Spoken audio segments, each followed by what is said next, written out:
অনুমতি ছাড়াই এই বাগানে প্রবেশ করেছিস? আমরা তোমার বাগানের ফল খেতে আসিনি, আমরা আমাদের জাদুর লালমণি ফিরিয়ে নিতে এসেছি। তা নিয়ে আমরা এক্ষুনি তোমার বাগান ছেড়ে চলে যাব। কি বললে? জাদুর লালমণি? এখানে তোদের কোনো জাদুর লালমণি নেই, চলে যা এক্ষুনি তোরা। লালিমা পরী ডাইনির পুরো বাগানে জাদু প্রয়োগ করতেই সমস্ত ফলের গাছ আবার স্বাভাবিক ফলের গাছ হয়ে যায়, আর তাদের সামনে মাটি থেকে বেরিয়ে আসে সেই জাদুর লালমণি। সাথে সাথেই লালিমা পরী মণিটি হাতে তুলে নেয়। এ কি?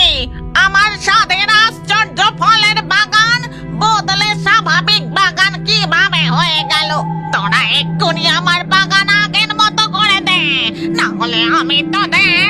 এই কথা বলে ডাইনি তাদের দিকে এগিয়ে আসে, আর তখনই লালিমা ও নীলিমা পরী উড়ে সেখান থেকে পালিয়ে যায়। দাঁড়া